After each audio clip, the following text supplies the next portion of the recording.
saya, Nova Ika Wahida SPD, guru kelas 1 di SD Impres 57, Kabupaten Sorong.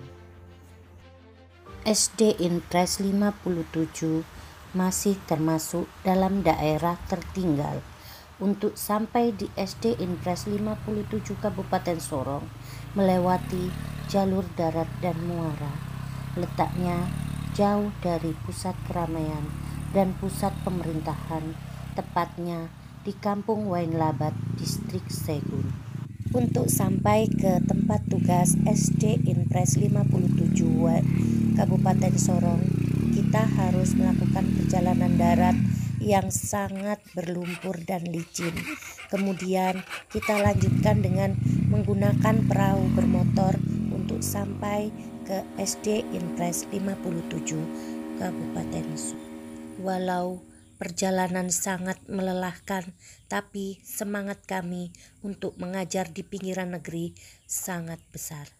Melalui tema Ciptakan Pembelajaran Berkualitas melalui Kurikulum Merdeka, saya ingin berbagi pembelajaran berdiferensiasi dalam mengenal bilangan di fase A kelas 1 SD Impres 57 Kabupaten Sorong.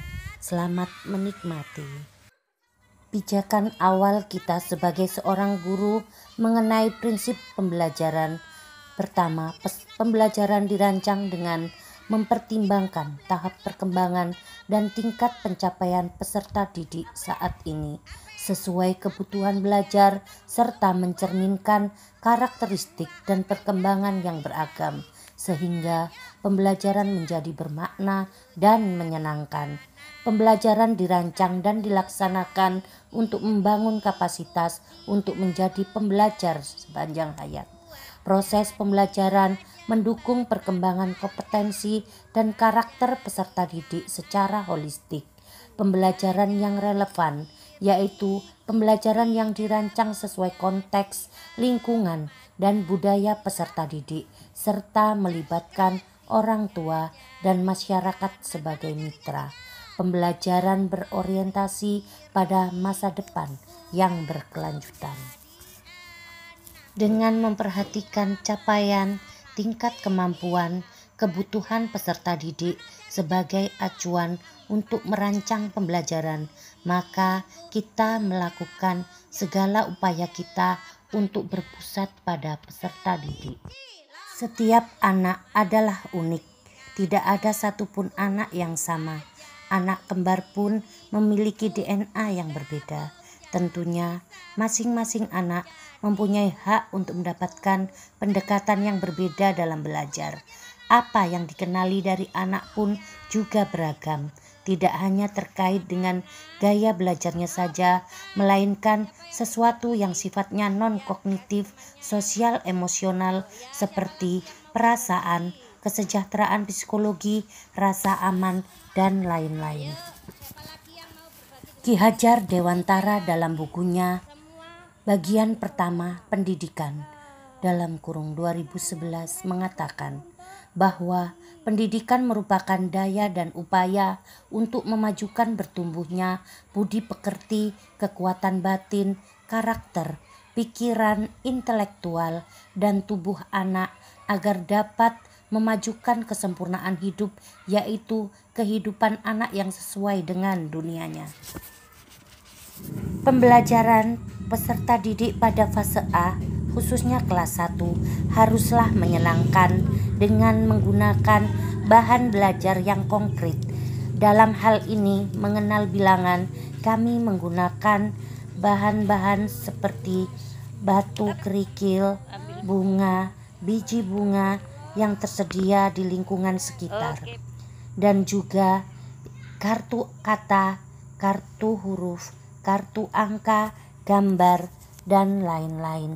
Penggunaan strategi pembelajaran berdiferensiasi meliputi kesiapan belajar, minat belajar, profil belajar murid.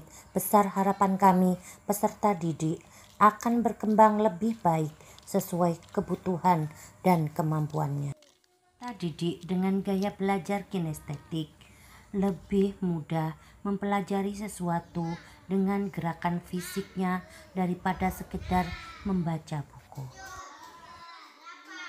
Peserta didik dengan gaya belajar visual akan lebih mudah mempelajari sesuatu dengan menggunakan gambar, bisa juga warna, diagram, dan lain-lain, karena lebih mengandalkan penglihatan sebagai penerima informasi dan juga pengetahuan.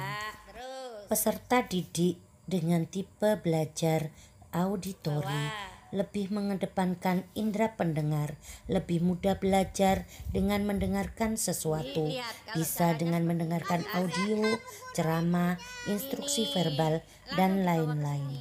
Di sini sayang, nah kayak gini. Nah, ada berapa sayang? Hitung. Tidak lupa, kita juga mengenalkan teknologi kepada peserta didik melalui pemanfaatan HP dan juga laptop. Meskipun SD Inpres 57 Kabupaten Sorong masih termasuk dalam daerah tertinggal dengan sumber listrik dan jaringan internet yang kurang memadai, namun kami berusaha untuk mengenalkan dan pemanfaatan teknologi melalui HP dan laptop dalam pembelajaran kepada peserta didik. Selamat Hari Guru untuk seluruh pendidik di Nusantara. Semangat untuk terus berubah dan bergerak, mewujudkan merdeka belajar. Kalau bukan kita, siapa lagi? Kalau tidak dimulai dari sekarang, kapan lagi? Salam dari kami di pinggiran negeri.